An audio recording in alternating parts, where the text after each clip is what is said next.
मराठ्यांची तळपती तलवार म्हणजे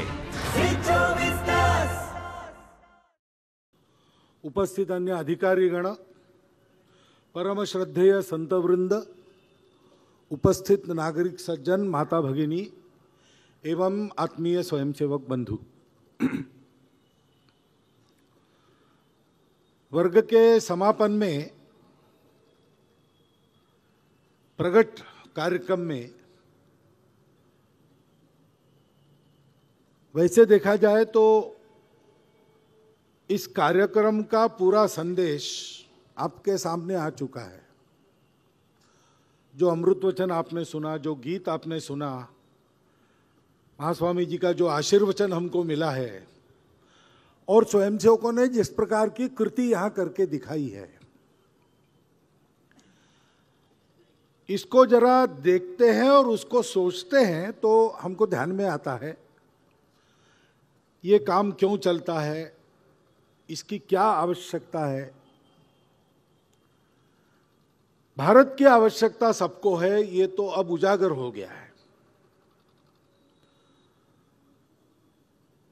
यानी बहुत दशक पहले अर्नोल्ड टॉयनबी ने ऐसा कहा था कि इस सहस्त्र का प्रारंभ यूरोप के दिग्विजय से हुआ होगा तो भी इसका अंत भारत की दृष्टि में से होना चाहिए, नहीं तो मानव जाति का ही अंत हो जाएगा। तब तो भारत को इस युग में अंत में मार्गदर्शन करके दुनिया को चलाना चाहिए, ऐसा सुन के हम लोगों को हंसी आती थी अपने देश को देखकर कि ये हम है कहाँ और बात कहाँ हो रही है, बात कौन सी हो रही है। लेकिन अब ऐसा नहीं है। अब वो बातें दुनिया की चर्चा में है और भारतीयों का आत्मविश्वास ऐसा हुआ है कि हां, ये हो सकता है, ये होना चाहिए। G20 जैसे और एक समूह का अध्यक्ष पद भारत की ओर आना कोई सामान्य बात नहीं है। स्वतंत्रता के बाद भारत में जितना सारा पुरुषार्थ हुआ, उसके सुफल के रूप में ये सारे लक्षण हमारे सामने है। लेकिन हम जानते हैं अभी बहुत दूर जाना बाकी है, ये प्रारंभ है और जाना बाकी है। तो कौन जाएंगे? पूरे समाज को जाना पड़ेगा, क्योंकि ये जो भारत का विश्वगुरु बनना है वो किसी विशिष्ट संस्था के द्वारा, तंत्र के द्वारा ऐसे नहीं होगा। भारत को विश्वगुरु क्यों बनना है? स्वामी जी ने बताया, स्वम स्वम चरित्रं शिक्षेरन पृथिव्याम सर्वमानवा।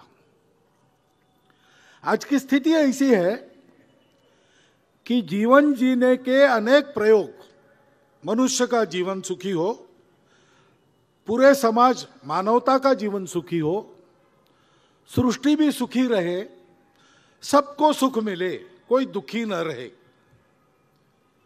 इस उद्देश्य से दुनिया में अनेक प्रयोग गत 2000 वर्षों में हुए,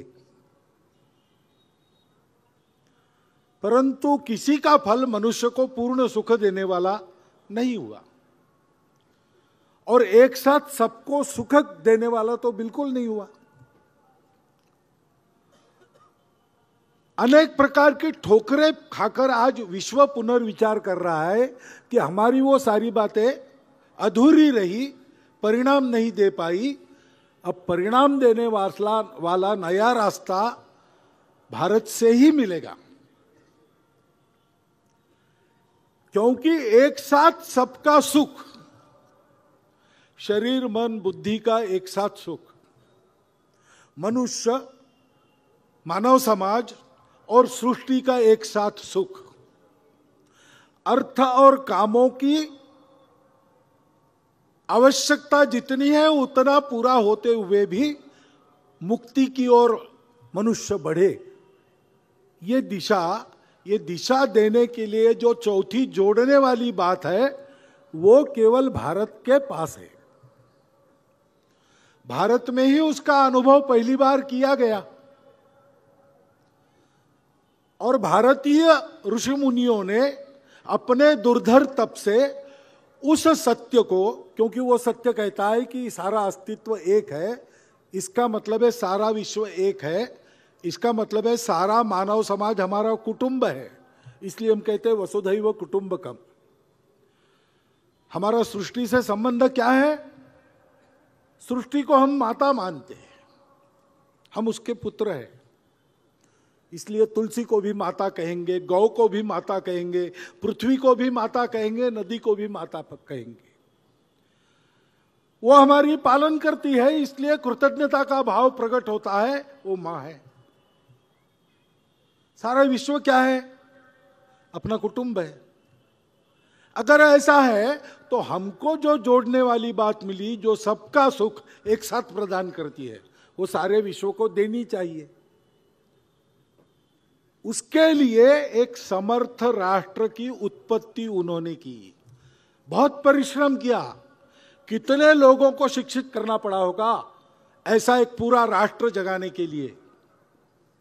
वर्णन आता है वेदों में, भद्रमिच्छन्त ऋषयस्वर विधा तपो दीक्षाम उपसेदुरग्रे ततो राष्ट्रम बलम ओजश्च जातम।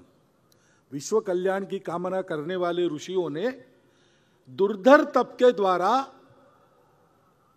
जो किया, उसमें से अपने राष्ट्र की बल की ओज की उत्पत्ति हुई। और इसलिए इस राष्ट्र को हिंदू कहा जाता है। स्वामी जी ने बताया, हिंदू सर्वपंथ समादर को लेकर चलता है। क्यों? इसलिए कि हिंदू किसी एक पूजा का नाम नहीं है। हिंदू जानता है परंपरा से कि वो सत्य एक ही है, सब उसकी ही पूजा करते हैं, सर्वदेव नमस्कारम वही जाता है। जो जिस भाव से मेरी प्रार्थना करता है मैं उसको प्राप्त होता हूं, उसी भाव से। वो सत्य जानने के लिए हर एक व्यक्ति अपने बुद्धि से प्रयास करता है, वो बुद्धि के परे है। वो अनुभव करने वालों को वर्णन करना नहीं आता, क्योंकि वर्णन करने जाएंगे तो वो अपनी बुद्धि के मर्यादा में सीमित होता है। और इसलिए ऐसे अनिर्वचनीय सत्य की अनुभूति करने के रास्ते एक एक व्यक्ति के अलग हो सकते हैं। अलग होने से बिगड़ता नहीं, रास्ता समान होने की आवश्यकता नहीं, गंतव्य एक चाहिए। एकम सद विप्राह बहुधा वदन्ति, ऐसा जो मानते हैं। और इसलिए यूनिटी के लिए यूनिफॉर्मिटी आवश्यक नहीं समझते। डाइवर्सिटी को लेकर हम जी सकते हैं, सब डाइवर्सिटी साथ में चल सकती है, क्योंकि diversities are the multiple expressions of same unity. ये जानने वाला व्यक्ति हिंदू है। परंपरा से भारत में इसका अनुभव किया गया, भारत में इसका विकास हो गया।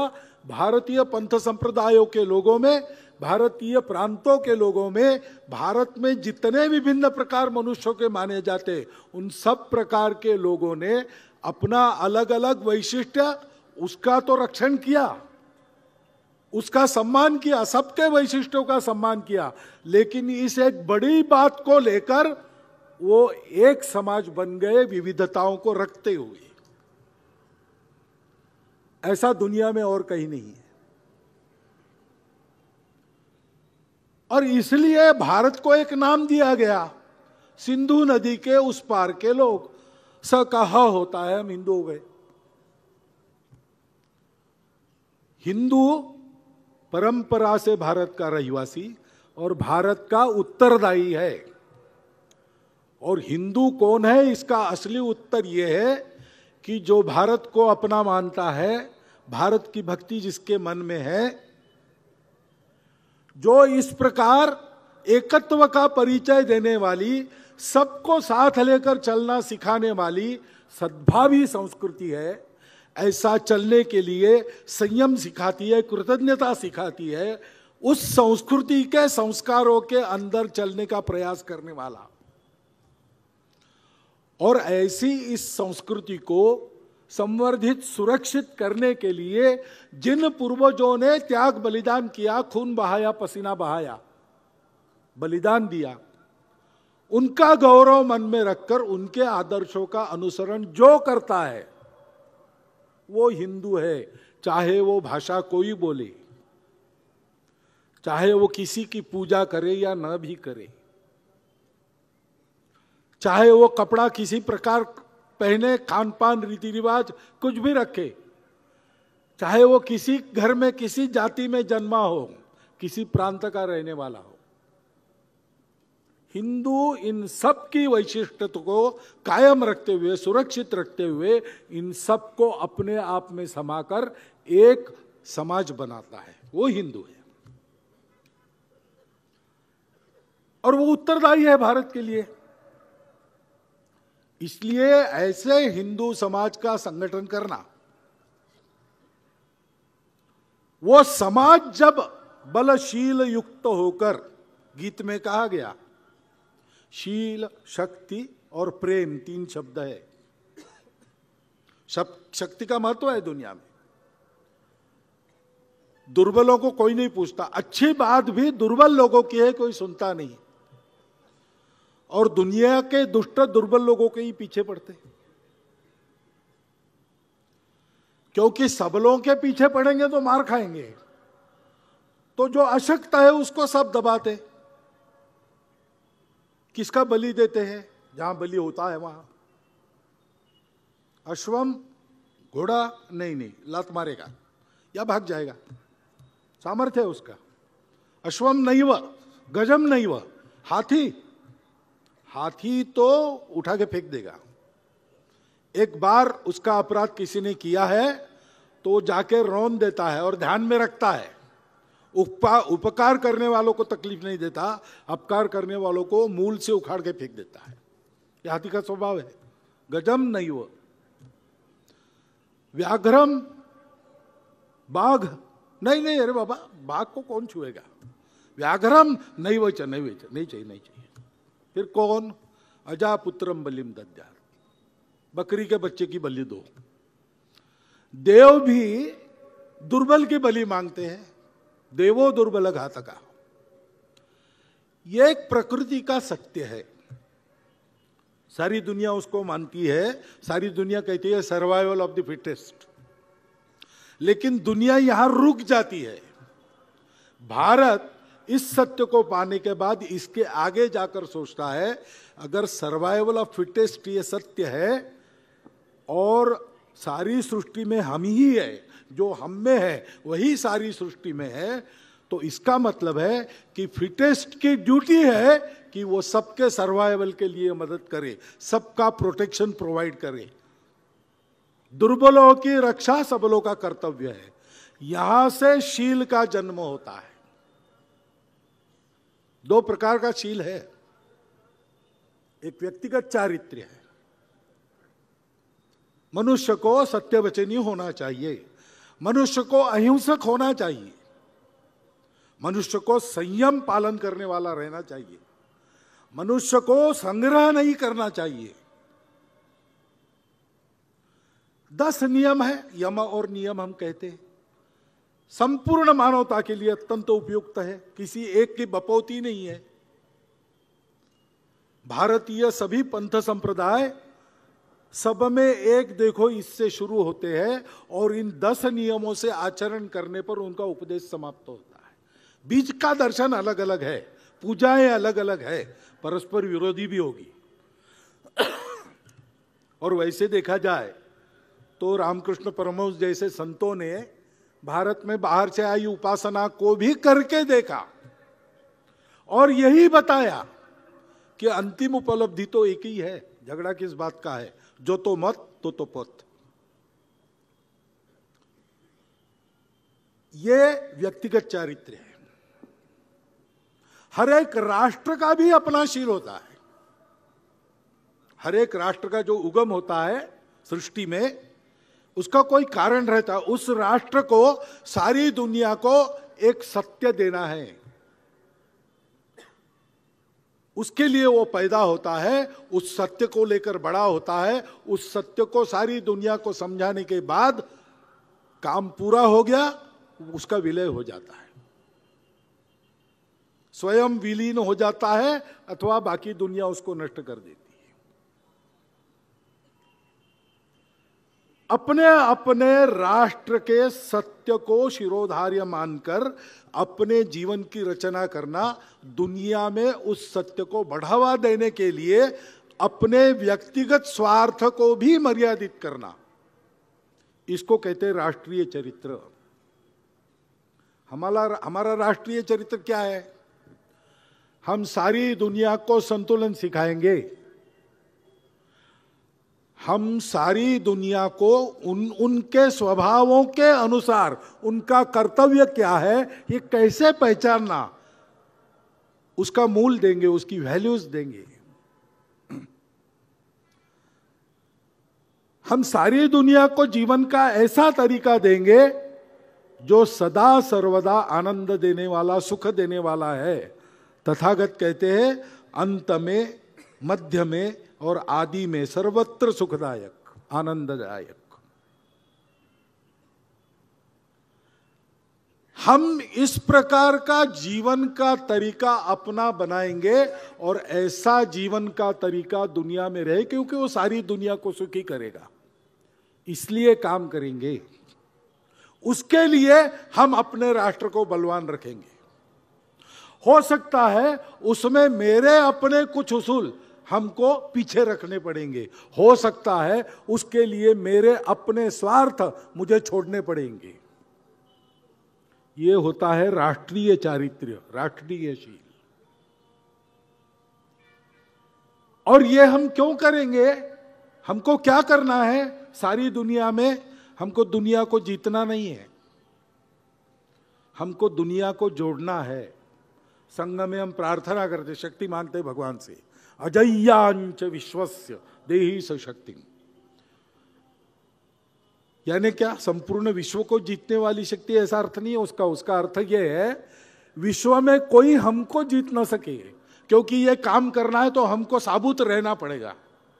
और विश्व में दुष्ट शक्तियां है। आज भी भारत न बढ़े, भारत टूट जाए, इसके प्रयास उन शक्तियों के द्वारा और उनके हस्तकों के द्वारा चलते हैं। रोज का अपना अनुभव है, स्वतंत्र भारत में भी चलते हैं।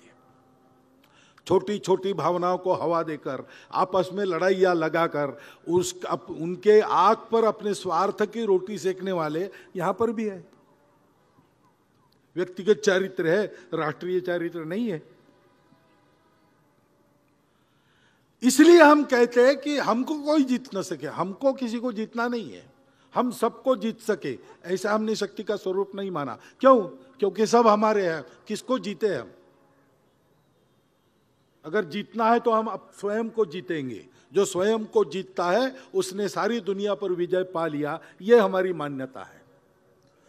क्योंकि सारा विश्व हमारा कुटुंब है, तो हम विश्व से प्रेम का नाता रखते हैं।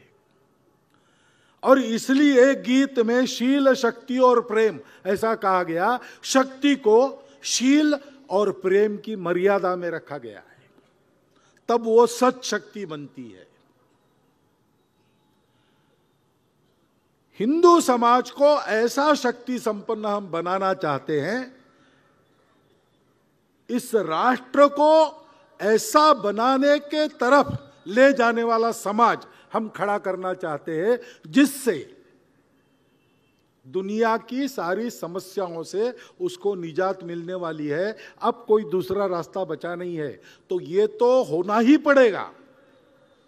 एक तरह से भारत का ये ईश्वर प्रदत्त कर्तव्य है और उसको करने का समय आ गया है। और इसलिए इस प्रकार की कृति अपनी बने, इस प्रकार का जीवन अपना बने। कभी कभी लगता है कि जीवन कैसा बने, स्वयंसेवकों को तो हम सिखाते ही है। हम केवल बुद्धि से नहीं सिखाते, हम उनकी आदत बनाते। उस आदत से स्वयंसेवक है, सारे देश से आए हैं, अनेक उनके प्रांत है, अनेक उनकी पृष्ठभूमियां है, सबके स्वभाव अलग अलग, ये सारी विविधता होने के कारण अलग अलग शैली रहेगी, दिखने में अलग अलग कृति रहेगी, लेकिन चार बातें पक्की मिलेगी आपको। पहली बात है देश का अर्चन, देश की पूजा। यानी रोज हल्दी कुंकू लेकर वो देश के प्रतिमा पर या भारत माता की मूर्ति पर या चित्र पर फूल चढ़ाते, ऐसा नहीं है। अपने आप पूजा वह मानी गई है जब जिसकी पूजा करते वैसा होने का हम प्रयास करते और उसको हम सर्वश्रेष्ठ मानते हैं। हम भारत माता के वैभव के लिए काम करते, भारत माता की जय के लिए काम करते, तो हम भारत माता की पूजा करते। इसका मतलब हम भारत को जानकर भारत जैसा बनने का प्रयास करते हैं। हम भारत को जानना चाहते हैं, हम भारत को मानना चाहते हैं और हम भारत बनना चाहते हैं। हम सबको ऐसा बनने की आवश्यकता है। ये जो संघ का काम है वो संघ का काम थोड़ी है, हम सबका काम है। सब ऐसा करे इसलिए संघ नाम लेके कुछ लोगों को करना पड़ रहा है। जब सब ऐसे बन जाएंगे तो ये नाम की पट्टी भी हट जाएगी। संघ को अपना नाम रोशन नहीं करना है, संघ को ऐसा समाज बनाना है। और हमारा स्वयं सेवक भारत की जो परंपरा है, संस्कृति है, रीति रिवाज है, देशानुकूल और युगानुकूल रूप में उनको अपने जीवन की आदत बनाता है। हम सबको ऐसा करना पड़ेगा। हम आत्मनिर्भर भारत को बनाना चाहते हैं। हम नकलची होंगे तो आत्मनिर्भर नहीं बनेंगे। हमको भारत को जानना पड़ेगा, हमको भारत के साथ तन्मय होना पड़ेगा। और आज के युग में आज अपने देश के लिए जितना प्रासंगिक है वो लेके, जो अप्रासंगिक है उसको छोड़ के, सारी दुनिया से जो ज्ञान आता है उसमें अगर कुछ लेने लायक है तो वो स्वीकार करके भारत के मूल तत्वों के आधार पर युगानुकूल भारत का नया रूप खड़ा करना पड़ेगा। इसके लिए स्वयंसेवक अभ्यास करते हैं, समाज को भी करना पड़ेगा। और दूसरी बात है कि अपने आराध्य को सर्वश्रेष्ठ मानना है। जातियां भारत में है, जातियों का गौरव भी लोगों में रहता है, ऐसा गौरव रहना कोई पाप नहीं है। अपनी अपनी भाषा का अभिमान होना चाहिए। सभी भारतीय भाषाएं हमारी मातृभाषाएं हैं, हमारे लोगों की मातृभाषाएं हैं, वो हमारी राष्ट्रीय भाषा है। अपनी अपनी मातृभाषा का अच्छा ज्ञान होना चाहिए और आपस में व्यवहार किसी एक भाषा में करना चाहिए, भारतीय भाषा में करना चाहिए। अनेक प्रांत है, लेकिन ये सारे प्रांत भारत के प्रांत है, भारत के प्रांत है।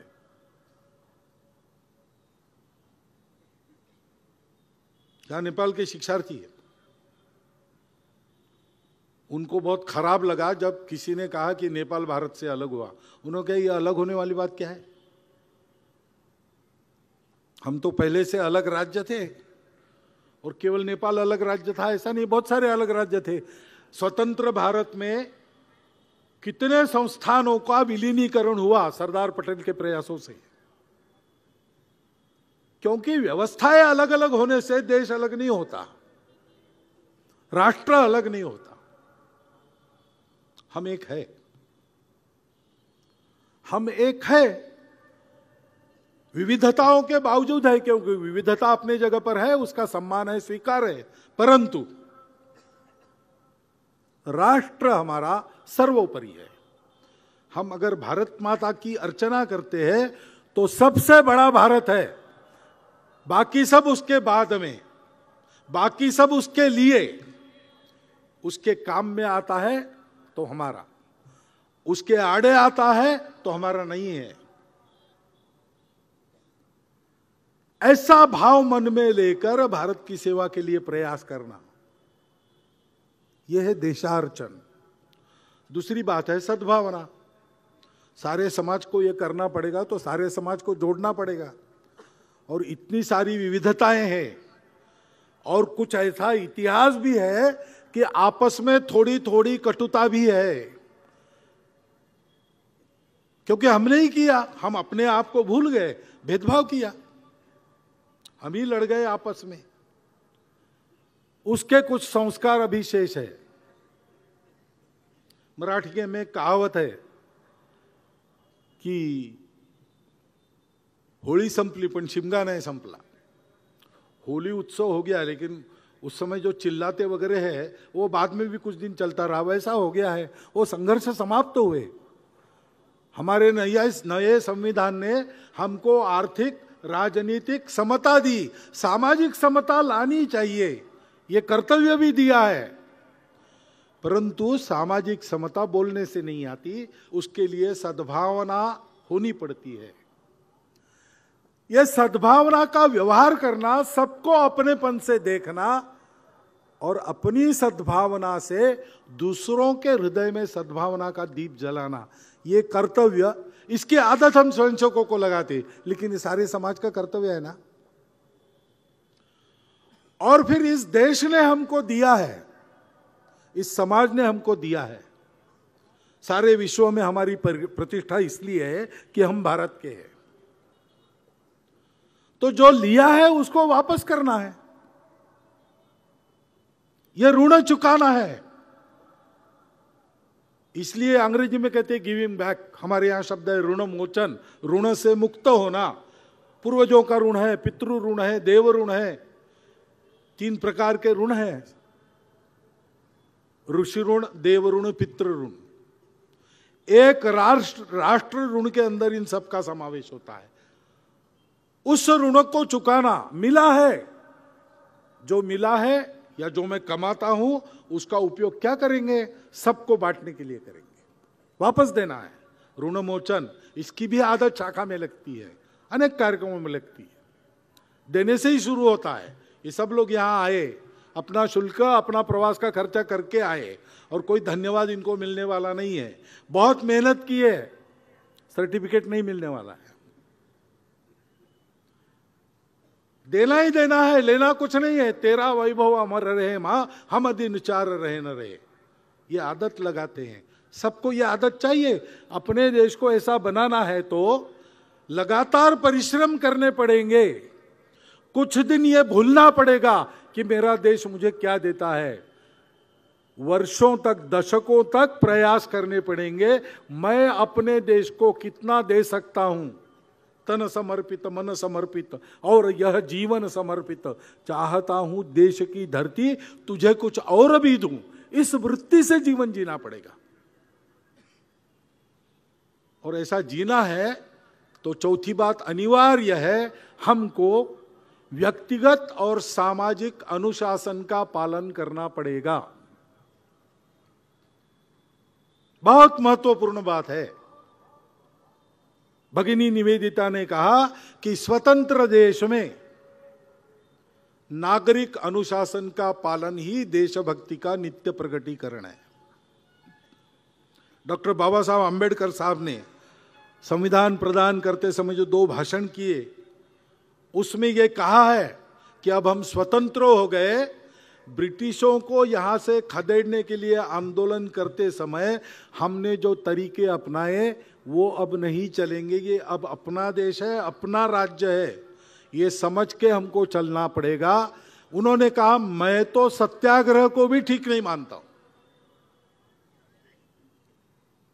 तो हमारा एक संविधान है, उसकी मर्यादाएं हैं, उसके तहत कुछ कानून बने हैं। कुछ गड़बड़ गलत है तो बदलने की सुविधा भी उसी ने दी है। हमको उस संविधान का, कानून का पालन करना चाहिए। और कानून, संविधान जो भी हो, हमको अपने सामाजिक दायित्वों का पालन करना चाहिए। अकेले नहीं रहना है, हम सबको रहना है, साथ में रहना है। उस समय कैसा भाव चाहिए। पूजनीय बाबा साहब बताते थे एक कहानी कि लड़ाई में आहत एक सैनिक और एक जनरल पड़े थे मैदान में। लड़ाई चल रही थी, लड़ाई समाप्त तो हो गई। आ गया मेडिकल बटालियन। देखते देखते ये पड़े थे तो बैंडेज करने वाले पीछे से आएंगे, स्ट्रेचर वाले पीछे से आएंगे, अभी तो पानी पिलाओ। जनरल के पास गए पानी देने के लिए। जनरल ने कहा रुको, वो वहाँ सोल्जर पड़ा है ना, उसको दो। उसने कहा सर आप ऑफिसर, उन्हें ऑफिसर को नहीं, दाई नीड इज ग्रेटर, तुम्हारी आवश्यकता ज्यादा है। इस स्पिरिट से हमको एक दूसरे को देखना पड़ेगा, अपने देश को देखना पड़ेगा। संघ के सारे कार्यक्रमों के द्वारा यही बातें आदत में डाली जाती है, क्योंकि संपूर्ण समाज इस आदत से काम करेगा, इस प्रकार से इन 4 बातों पर रहकर काम करेगा तो देश का उत्कर्ष होगा। देश का उत्कर्ष केवल टैलेंट के आधार पर नहीं होता, केवल टेक्नोलॉजी के आधार पर नहीं होता। ये सब आवश्यक है, परंतु सबसे ज्यादा आवश्यक है समाज सोचे कि मेरे देश को मैं बड़ा करके रहूंगा, और ऐसा करने के लिए मैं इन 4 बातों का पालन करके चलूंगा। क्योंकि देश क्या है, केवल जमीन थोड़ी है। भारत देश की भक्ति यानी भारत भूमि, भारत की जनसंपदा, भारत की जल संपदा, भारत की जैव संपदा, ये सारी कुछ ये पूरा मिलके देश होता है। उस देश में उन्नति का काम करना है तो ये सब हमारे हैं, जन, जल, जमीन, जंगल, जानवर, वन संपदा भी। इन सबको ध्यान में लेकर उन्नति का विचार करना है तो अपने व्यवहार में कुछ परिवर्तन लाने पड़ेंगे। संघ का काम इसीलिए शुरू हुआ। स्वतंत्रता के लिए आंदोलन में डॉक्टर हेडगेवार बचपन से सहभागी थे, परंतु उस दौरान उनको ध्यान में आया, स्वतंत्रता आंदोलन तरह तरह से चल रहा था, उसके धुरनियों से चर्चा हुई तो उनको ध्यान में आया। सबको लगता है कि ये काम तो हो जाएगा, लेकिन फिर गुलाम नहीं बनेंगे, इसकी गारंटी क्या है? बार बार हुआ है सिकंदर के समय से। इस चक्र को अगर एक जगह रोक देना है तो समाज में कुछ परिवर्तन लाना पड़ेगा, समाज की गुणवत्ता बढ़ानी पड़ेगी, समाज की आदतें खराब हुई हो उनको बदलना पड़ेगा, सुधार करना पड़ेगा। किसी को ये काम करना चाहिए, हम नहीं कर सकते क्योंकि हमने अपना काम चुन लिया है, उसमें सारा समय जाता है। तब डॉक्टर हेडगेवार ने सोचा कि अगर ऐसा है तो सब बड़े बड़े लोग अच्छे कामों में लगे ही हैं, तो मैं सब छोड़कर इसके लिए प्रयोग करता हूं और ये काम हाथ में लेता हूं। 8-10 साल प्रयोग किए कि किस आधार पर समाज एक होता है। समाज की एकता का सूत्र क्या है? हमारी संस्कृति है, हमारी मातृभूमि की भक्ति है, हमारी पूर्वज परंपरा है, इसी को हिंदुत्व कहते हैं। उसके आधार पर सबको जोड़ना और ये आदत लगाना नित्य जीवन में। देने की आदत शुरू से होती है। 1 घंटा दो, मिलेगा कुछ नहीं। क्यों देना पूछो मत, क्या होगा देने से तर्क मत करो, 1 घंटा दो, स्वयं ही अनुभव आता है क्या होता है उससे। ऐसा ये संघ का काम है और इसलिए हमारा ये शिविर चलता है, ये हमारा कैंप चलता है और कल उसका निजी समापन है, आपको बताया है। काम तो हमारा उससे भी हो जाता है। ये शारीरिक कार्यक्रम अगर हुए, जितने बताए उससे दुगने हैं, समय बहुत लगता है, इसलिए आपके सामने इतने ही बताए हैं। मैं जिस दिन आया मेरे सामने बाकी बताए, सभी वहां करेंगे। ये कार्यक्रम नहीं किया तो भी चलता है, क्योंकि करना है। क्यों करना है? करना इसलिए है कि संघ का काम संघ का अकेले का काम नहीं है, समाज अपना काम करे, इसलिए संघ है। समाज करने लगेगा तो संघ पीछे जाएगा। वास्तव में भारत के उत्थान का श्रेय भारत के समाज को ही मिलना चाहिए, क्योंकि समाज नहीं करेगा तो वो होगा ही नहीं। और इसलिए ऐसे कार्यक्रम हम करते हैं, दिखाते हैं, उसमें आपको कुछ भाषण सुनाते हैं, कुछ गीत सुनाते हैं। क्यों? इसलिए कि अपने देश को बड़ा बनाकर संपूर्ण दुनिया को राहत देने के इस पुण्य कार्य में, एक पत्थर में 3-3 लक्ष्य होते हैं। स्वयं का जीवन अच्छा बनता है, अपना समाज अच्छा बनता है, दुनिया अच्छी बनाने के रास्ते पर वो दुनिया को चलाएगा, इसे उसकी क्षमता बनती है। एक पंथ 3-3 काज वाला ये काम हम सबका कर्तव्य है। उस कर्तव्य का भान हमको आए और हम इसमें लग जाए जो बातें मैंने बताई 4, मुख्यतः वो है संघ में आकर कीजिए। आपको लगता है दूसरा कोई तरीका है इन आदतों को डालने का, वहां जाइए। और किसी किसी की आदत तो पहले से ऐसी बनी ही है, तो स्वतंत्र रूप से भी अपने काम कर सकते हैं। संघ तो सबको स्वयंसेवक मानता है, कुछ आज है कुछ कल होने वाले हैं। और ऐसा जीवन जीने वाला जो कोई है, उसने संघ का नाम सुना भी नहीं होगा तो भी वो स्वयंसेवक है। पूजनीय गुरुजी विनोबा जी को मिलने गए, उन्होंने बताया, गोलवलकर जी आप जानते हैं क्या, मैं संघ का असभ्य सभ्य हूं। यानी सभा में न बैठने वाला, लेकिन सभा में जो तय होता है वो सब करने वाला, ऐसा मैं सभ्य हूं, ऐसा उनका अर्थ था। तो जिनकी क्षमता है वो असभ्य सभ्य बन पर भी काम कर सकते हैं, हम मानेंगे वो संघ का ही काम बढ़ गया है। लेकिन आदत का काम है, इसलिए रोज कुछ ना कुछ तो करना पड़ेगा।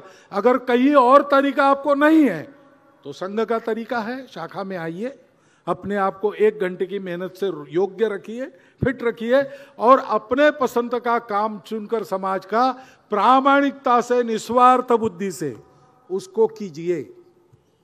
जहां जितनी संघ की ताकत है वहां उतनी आपके साथ है। यही एक आह्वान लेके संघ आया है, और इसको पूर्ण करने के बाद संघ को अपने लिए कुछ नहीं करना है। यह एक ध्येय है, वो हम सबके सामने है। भारत का उत्थान हमारे सबके जन्म का कारण, हमारे सबके मोक्ष का साधन, ऐसा टुकड़ोजी महाराज ने कहा है। बने हम हिंद के योगी, धरेंगे ध्यान भारत का।